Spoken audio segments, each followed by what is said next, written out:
This is Dead Air, and true stories from Reddit from people who came far too close to serial killers. Listen with the lights off.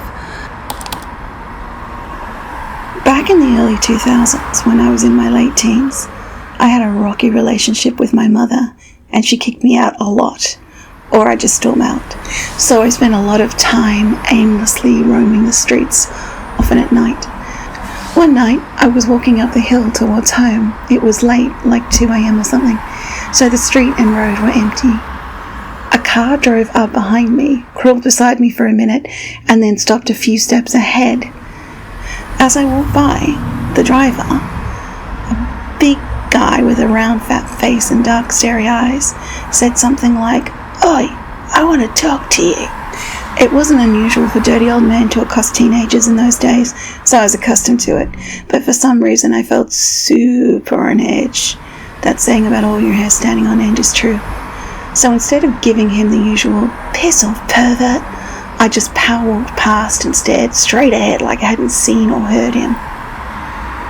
He put his foot down and sped past me, turned the car around and pulled up next to me again, so this time I was on the driver's side. I backed up 2 steps and half ran across the road, looking at my house up ahead thinking, shit, I need to get back over on that side. Then he sped past again and flung the car around really aggressively this time and braked hard a few feet ahead of me, opening his door at the same time to jump out. I panicked and sprinted back across the road down our neighbour's driveway and down the side of our house.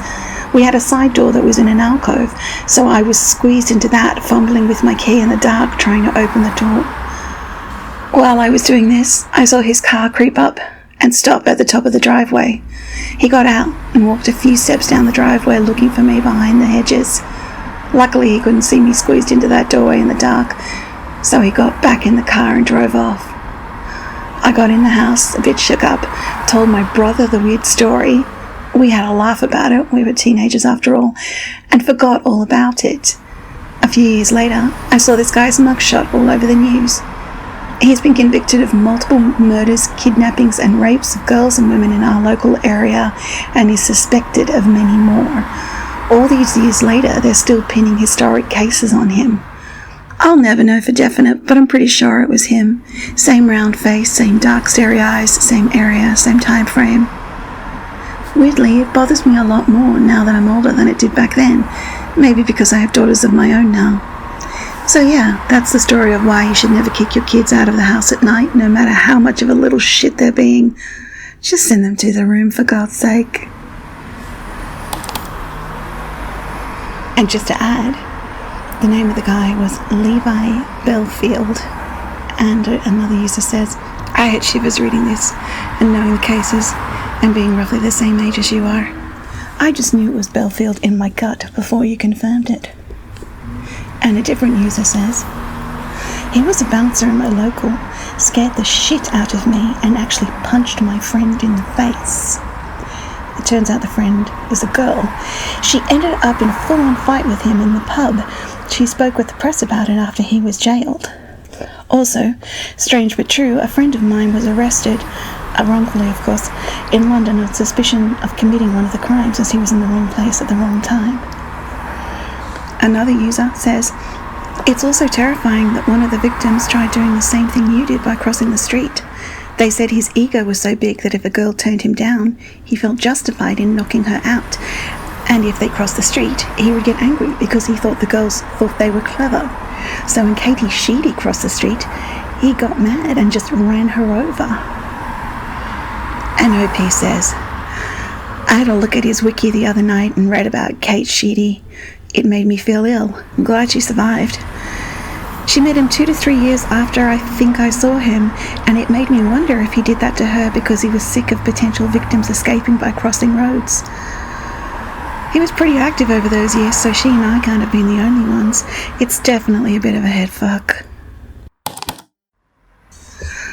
My father-in-law lived in LA during the 1960s and 70s.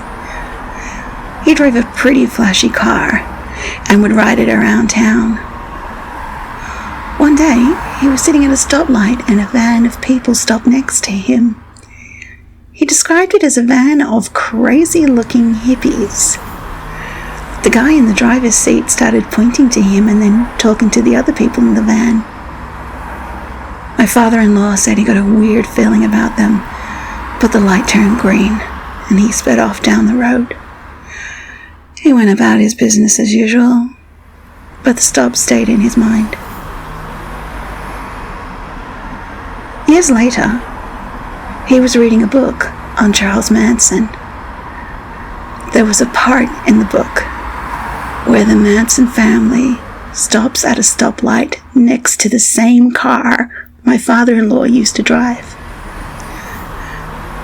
Manson points at my father-in-law and tells his group to get out of the car and kill the man at the spotlight. They open the van door on the opposite side so he wouldn't notice and start walking around the back of the van when the light turned green and he sped off. My mom is absolutely certain that she came face to face with Richard Ramirez. It was 1985. She and my dad had just been married and were living in their first house together near San Francisco. She'd caught a ride with a co-worker who lived nearby and was walking the 5 or 6 blocks home. Partway there, she heard footsteps behind her. When she looked back, she saw a guy in a hoodie walking down the sidewalk behind her. He kept following her, even after she sped up. Well, when my mom gets scared, she gets angry. She stopped in her tracks, turned around, looked the guy straight in the eye, and yelled, "What?" He didn't say anything, didn't even flinch. They just stared at each other for several seconds, and then he turned around and started walking the other direction. He crossed the street, maybe a block or two away, and got into a parked car. My mom didn't stick around. She hopped a neighbor's fence to get home and went in through the back door just in case he was still trying to follow her. She and my dad figured it was just some random crazy person to look out for in the neighborhood. But days later, police identified Richard Ramirez as responsible for the Night Stalker murders and splashed his picture all over the news to aid in the manhunt. My mom recognized him instantly. She'd stared this person in the face for a good long time. And for whatever it's worth, I can attest that she's very good with faces. To this day, there isn't a doubt in her mind that the man following her home that evening was Richard Ramirez. I had a serial killer live in my basement for a couple of months. A little over 10 years ago, my mom and I lived in an old apartment building with a shared storage space in the basement for the residents. One winter, we found a homeless man in our storage area. He seemed like a nice enough guy. He didn't seem to be an addict or anything. So we told him he could stay the winter down there if he wanted, but he had to be out by spring. We brought him some canned food and toiletries and pulled out an old mattress we had and some blankets. He was extremely grateful and even pulled out an old snow shovel and shoveled the driveway and sidewalk for us. Come spring, he was gone, just like he promised. We spent the next few weeks feeling pretty good about ourselves, glad we were able to help a guy in a tough situation.